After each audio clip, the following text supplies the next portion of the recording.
بهني الجهاز الفني والاداري والطبي، بهني جماهير نادي الزمالك، بهني اللعيبه المحترمه دول. ارفع صور بسرعه.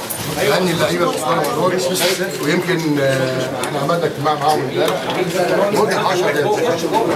قلت لهم كلمتين، عايزين الطاقه الكامنه جوه كل بني ادم فيهم تطلع. لا ماتش بكره هو ماتش بكره هو ماتش مصيري. هو مجهود الدوري كله، لو ربنا وفقكم وكسبتوا ان شاء الله هتاخدوا الدوري ان شاء الله.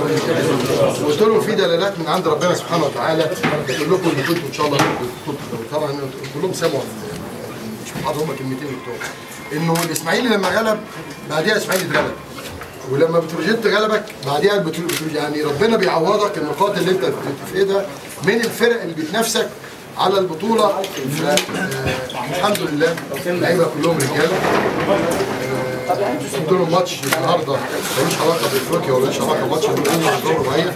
النهارده ستوب في نقطه النهارده هنقف عندها، هنرجع نقيم نفسنا. الجهاز الفني اللي كان عنده ملاحظات على بعض الاعضاء اللي فيه ما كانش وقته طبعا امبارح في الاول امبارح نتكلم فيها. هنبتدي من يوم الاثنين ان شاء الله نعلن عن الصفقات الجديده باذن الله. اعتقد ان احنا نقعد 30 يوم نعلن عن صفقات ما تقلقوش خاصه مع النادي الاهلي يعني. خلاص احنا عندنا اشترينا حوالي 10 لعيبه. كل يوم هنعمل واحد مؤتمر صحفي. ده ما يمنعش ان اللعيبه اللي عندنا اللي ليها مستحقات سواء مستمره معانا او هتمشي هتاخد مستحقاتها زي انا وعدتهم، لان نادي الزمالك في مرحله جديده ما بياخدش حق حد. وفي النهايه ده فضل ربنا، لازم نشكر ربنا سبحانه وتعالى.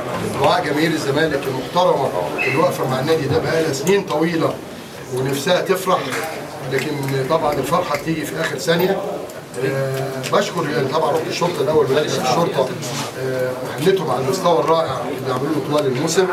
الشرطه النهارده اثبتت انه بعد الاعلام الفاسد اللي عايز يهدم الزمالك، وانا قلت لاولادنا بقى الكلام دوت ان الشرطه اللعيبه بتاعتها هتفوت الماتش. لعيبه الشرطه لغايه اخر دقيقه بيجيب جول في دقيقه 95، يعني لو فاضل دقيقتين ثلاثه كان ممكن جابت الجول الثاني ودخلت هي. ده معناه ان الفريق ده لاعب بشرف، دي الشرطه المحترمه فريق واداره. ولادنا كانوا على مستوى المسؤوليه. بقول للاعلام الاسود اللي بيقل ادبه على نادي الزمالك، كل بني ادم تطور على نادي الزمالك سنه اصول اقسم بالله. الولد اللي كتب في مصر اليوم الجريده بتاعت صلاح دياب، تاني بقول صلاح دياب اللي بيتعامل مع اسرائيل وبيصدر الفاكهه لاسرائيل، اللي بيتمول من امريكا، بقول له احترم نفسك انت وجورنالك يا صلاح يا دياب. مصر اليوم لما يجيب ولد يكتب مقاله اسمه اسامه خليل يكتب عن نادي الزمالك انه نادي بيئه ومرتع للمجرمين والبلطجيه، انا اعرفك يا صلاح مين اللي البلطجيه والمجرمين؟ نادي الزمالك المحترم ولا مصر اليوم اللي بتتمول من امريكا؟ واسالوا هشام افندي واسالوا اللي بيصدر لاسرائيل.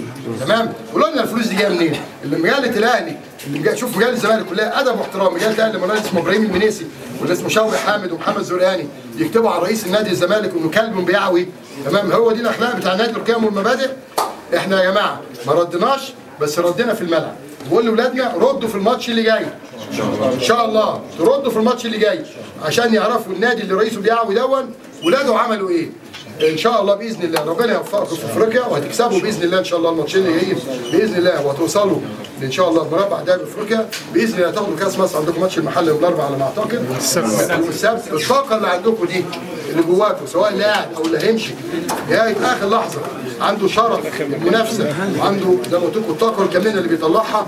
ربنا يوفق نادي الزمالك ان شاء الله، اللي انا بعتبره هو النادي الاهلي من اكبر الانديه. انما نادي الزمالك دلوقتي واخد خط ثاني والنادي الاهلي واخد خط ثالث. الاهلي بيشتم واحنا بنشتري لعيبه، الاهلي بيشتم واحنا بنقول له متشكرين، الاهلي بيشتم للاسف الشديد. وبقول على فكره فتحي مبروك ده كان الكابتن بتاعي في فريق الجامعه وكليه الحقوق، كان معايا السكشن سنه 4 سنين، صاحبي جدا جدا.